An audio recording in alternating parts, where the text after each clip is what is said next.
rape camps for 2 weeks. Can't you do something for us? So instead of doing perhaps the norm of holding a press conference or gathering anecdotal evidence, we decided to bring in major law firms and actually take affidavits of the women, from the women. And we collected 70 affidavits. We could have had 700 from every single part of Zimbabwe. And they were delivered over a period of 4 to 7 hours. And they were read back to the women. And they were given the imprimatur by a notary public. And we spirited the women out of Zimbabwe with enormous security precaution, and we did the evidence taking in Botswana and in South Africa. Indeed, some of the women were already in South Africa, having escaped as refugees.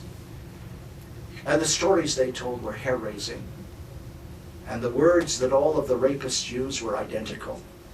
And their actions were identical. And the torture methods were identical. Everywhere in the country, the patterns were absolutely the same. And we managed to establish a chain of command that goes right up to Mugabe. And we understood, after we had taken all of the evidence, that it had amounted to crimes against humanity under the International Criminal Court statute. So we have now been moving strongly to get the African community in Southern Africa, particularly in countries like Botswana and Tanzania and South Africa, which have the capacity for the legal intervention called universal jurisdiction.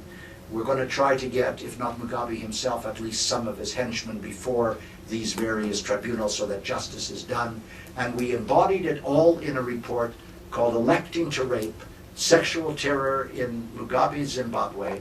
We have put it in the hands of the High Commissioner for Human Rights at the United Nations. We have sent it to presidents and ministers of justice in Southern Africa.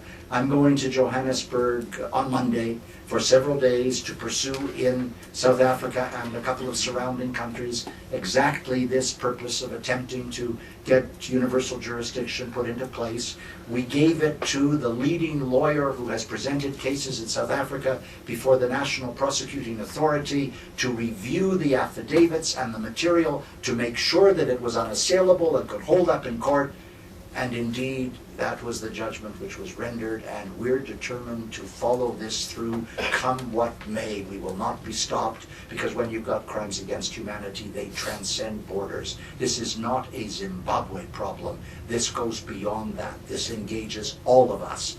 And it is a terrible commentary, frankly, on the SADC countries, that they know that all of this is going on, much beyond the raping, but the raping itself being an egregious obscenity.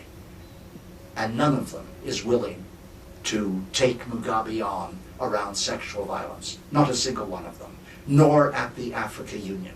I mean, there is really something wrong with the African leadership around these issues. And I'm not prepared to accept, or we're not prepared to accept, cultural relativism, and we're not prepared to accept the sort of internecine difficulties of politics when you talk about rape and sexual violence as weapons of political opportunism or of conflict.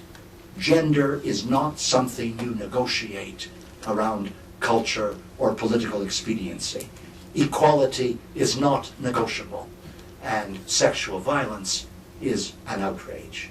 And I just want you to know, and I hope at some point we can collaborate in some of this, that we're going to pursue it. I had a wonderful conversation with Polly Jones of Unison before coming to this room today, just talking about some of the things which the trade union movement has done and can do, and I hope this is one of the areas we can pursue. I'm going to have to move more quickly through the other matters I wanted to raise, but you had also, of course, HIV and AIDS on the mandate of the agenda of gender and development, and I want to make the point that while we have made significant progress in a variety of ways, particularly putting people into treatment, doing more prevention, accelerating care, the intense and disproportionate vulnerability of women remains apace in Southern Africa, in the high prevalence countries.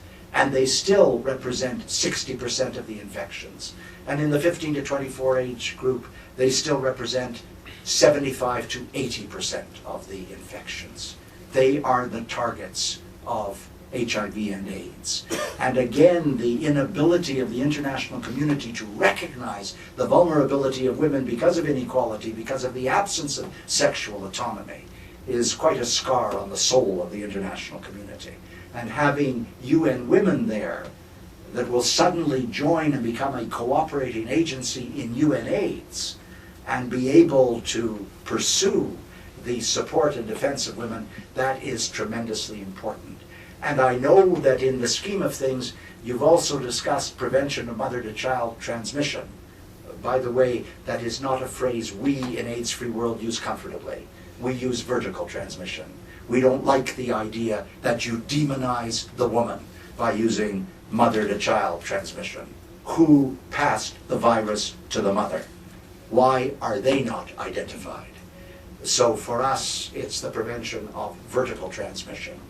And I think it's important to know in this discussion of ending pediatric AIDS, as they like to pretend, by 2015, that it's the women who are getting short shrift.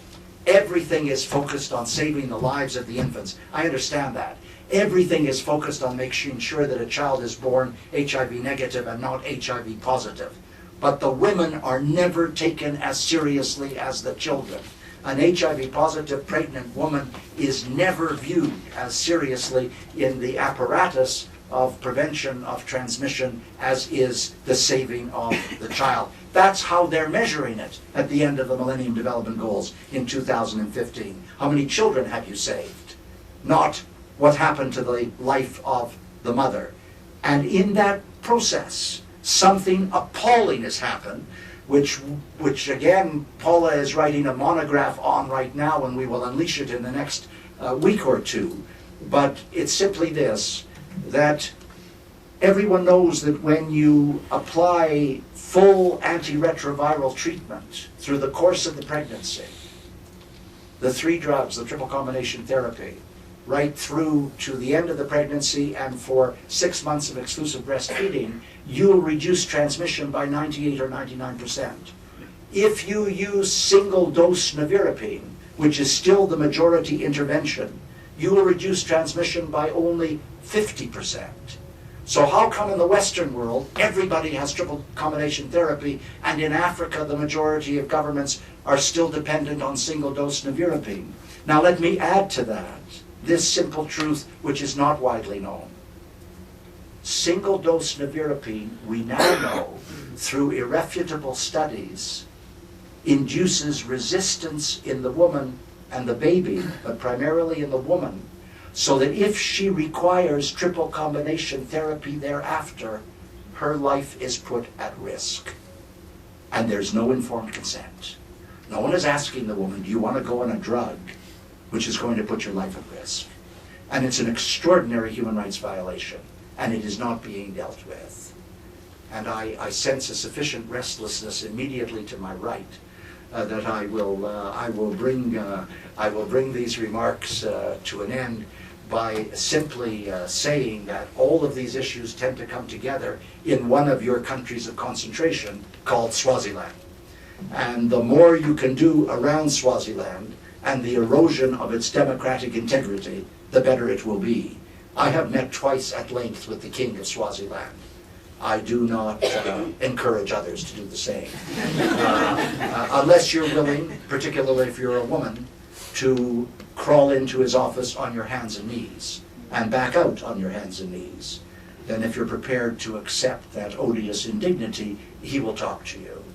And I have, of course, as so many of you have, worked with groups on the ground like SWAPO in Swaziland.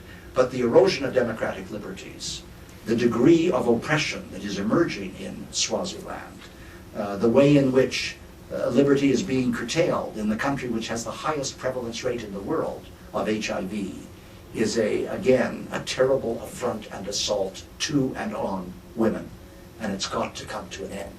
So the beauty of ACTSA and its collaboration with the trade union movement is that by working in Southern Africa, You are addressing all of these issues, integrated, forceful, invaluable. I just can't tell you how important the support for ACTSA is and how important the work is, because it is intolerable and unconscionable that women should be held at risk in this fashion, year after year, as the international community moves from inertia to paralysis. Thank you for having me.